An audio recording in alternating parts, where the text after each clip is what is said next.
जय शिवराय मित्रांनो, खरीप हंगाम 2025 याच्यामध्ये अतिवृष्टीमुळे मोठ्या प्रमाणामध्ये शेतकऱ्यांच्या शेती पिकाचं नुकसान झालं होतं आणि याच्या आधारावर राज्य शासनाच्या माध्यमातून अतिवृष्टी अनुदान असेल किंवा खरीपचं जे काय अनुदान असेल तर ते शेतकऱ्यांच्या खात्यामध्ये जमा केलेले आहे। परंतु जो काही खरीपचा पीक विमा असेल तर तो अद्याप देखील शेतकऱ्यांच्या खात्यामध्ये जमा झाला नाही।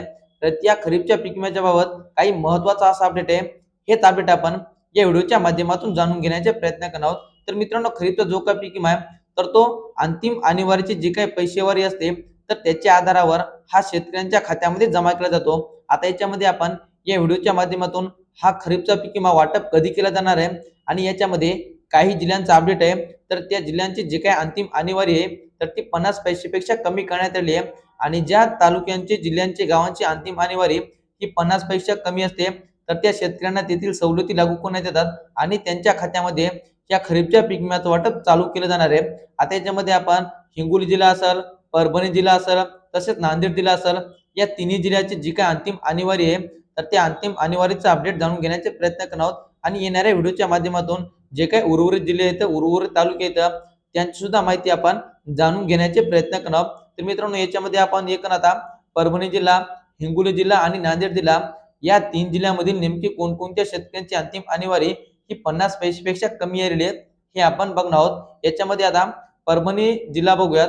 परभणी जिल्ह्यामधील परभणी तालुक्यातील एकूण 128 गावांची अंतिम अनिवार्य ही 35 पैसे काढण्यात आलेली आहे आणि ज्या शेतकऱ्यांची ज्या गावांची अंतिम अनिवार्य ही 50 पैशापेक्षा कमी असते, काढलेली असते, जाहीर झालेली असते, तर त्या सर्व शेतकऱ्यांच्या खात्यामध्ये या खरीपच्या पीक विम्याचं वाटप चालू केलं जाणार आहे आणि 15 जानेवारी पासून हे जे काही शेतकरी आहेत ज्या गावांची अंतिम अनिवार्य 50 पैशापेक्षा कमी काढण्यात आलेली आहे या सर्व शेतकऱ्यांच्या खात्यामध्ये खरीपच्या पीक विम्याचं वाटप चालू केलं जाणार आहे। त्याच्यानंतर जिंतूर तालुक्यामधील एकूण 169 गाव आहेत आणि त्यांची अंतिम अनिवार्य ही 41.33 पैसे काढण्यात आलेली आहे। त्याच्यानंतर शेलू तालुक्यामधील 95 गाव आहेत आणि त्यांची अंतिम अनिवार्य ही 46.33 पैसे एवढी काढण्यात आली आहे। त्याच्यानंतर मानवत तालुक्यामधील एकूण 54 गाव आहेत आणि त्यांची अंतिम अनिवार्य 45.20 पैसे एवढी काढण्यात आली आहे। त्याच्यानंतर पाथरी तालुक्यामधील एकूण 56 गाव आहेत आणि त्यांची अंतिम अनिवार्य ही 34 पॉइंट एवढी काढण्यात आलेली आहे।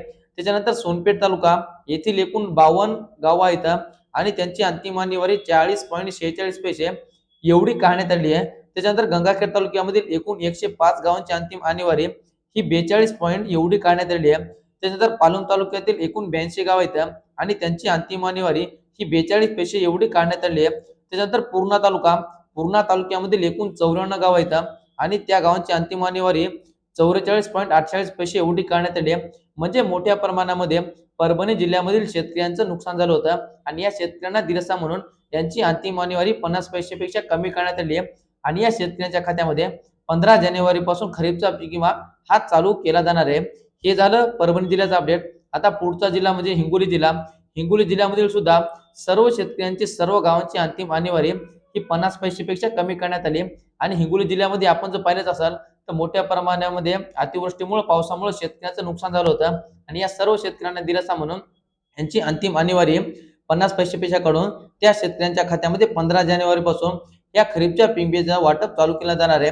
आता याच्यामध्ये हिंगोली तालुक्यामधील एकूण 152 गाव आहेत आणि त्यांची अंतिम अनिवार्य 44.06 एवढी काढण्यात आली आहे। त्याच्यानंतर वसमत तालुक्यातील 148 गाव आहेत आणि त्यांची अंतिम अनिवार्य 39.87 पैसे अर्थातच अल्प काढलेली आहे। त्याच्यामुळे या शेतकऱ्यांना मोठ्यामध्ये या खरीपच्या पीक विम्याचं वाटप चालू केलं जाणार आहे। कळमनुर तालुक्यामधील 151 गाव आहेत आणि त्यांची अंतिम अनिवार्य ही 48 पैसे काढण्यात आली आहे। त्याच्यानंतर औंढा तालुक्यामधील 122 गाव आहेत आणि त्यांची अंतिम अनिवार्य 45 पैसे एवढी काढण्यात आली आहे। त्यानंतर सेनगाव तालुक्यामधील 133 गाव आहेत आणि त्यांची अंतिम अनिवार्य ही 45.47 पैसे एवढी काढण्यात आली आहे। हे झालं एकंदरीत हिंगोली जिल्ह्याचा अपडेट। आता पुढचा जिल्हा म्हणजे नांदेड जिल्ह्यामधील सुद्धा मोठ्या प्रमाणामुळे अतिवृष्टीमुळे नुकसान झालं होतं आणि या शेतकऱ्यांना या खरीपच्या पीक विम्याचं वाटप चालू केलं जाणार आहे आणि या शेतकऱ्यांची अंतिम अनिवार्य सुद्धा ही 50 पैशापेक्षा काढण्यात आलेली आहे। म्हणजे या सुद्धा शेतकऱ्यांच्या खात्यामध्ये लवकरच खरीपच्या पीक विम्याचं वाटप चालू केलं जाणार आहे। आता नांदेड जिल्ह्यामधील पहिलं म्हणजे नांदेड तालुक्याची अंतिम अनिवार्य ही 32 पैसे काढण्यात आली आहे। त्याच्यानंतर अर्धापूर तालुक्याची 37 पैसे, कंधार तालुक्याचे 32 पैसे, लोहा तालुक्याचे 32 पैसे, भोकर तालुक्याचे 32.86 पैसे, मुदखेड तालुक्यामधील शेतकऱ्यांचे 32.33 पैसे, तसेच हदगाव तालुक्यामधील 34 पैसे अंतिम आणीवारी काढण्यात आली आहे.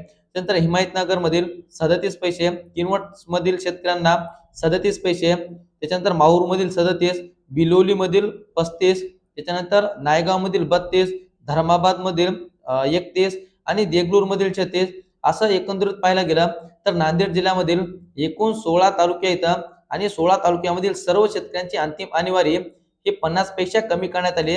म्हणजे या सर्व शेतकऱ्यांना मोठी खुशखबर आहे, कारण की या शेतकऱ्यांच्या खात्यामध्ये 15 जानेवारी पासून या खरीपच्या पीक विम्याचं वाटप चालू केलं जाणार आहे. तर मित्रांनो, हे होते एकंदरीत परभणी, नांदेड व हिंगोली जिल्ह्याचा अपडेट, जे की याच्यामध्ये कोणकोणत्या शेतकऱ्यांची अंतिम आणीवारी ही 50 पैशापेक्षा कमी करण्यात आली आहे हे आपण जाणून घेण्याचे प्रयत्न केलेत. आता येणाऱ्या व्हिडिओच्या माध्यमातून जे काही उर्वरित जिल्हे असतील तर त्या सर्व जिल्ह्यांचा अपडेट जाणून घेण्याचे प्रयत्न करणार आहोत. त्याच्यासाठी चॅनल जर नवीन असाल तर चॅनलला सबस्क्राईब करा. त्याच्यानंतर तुम्हाला खरीपचा पीक विमा येणार आहे का नाही, तुम्ही पात्र आहेत का नाही, याची सुद्धा माहिती आपण येणाऱ्या व्हिडिओच्या माध्यमातून जाणून घेण्याचे प्रयत्न करत. चला तर मित्रांनो, भेटत राहू नवीन माहितीसह, नवीन व्हिडिओसह. धन्यवाद.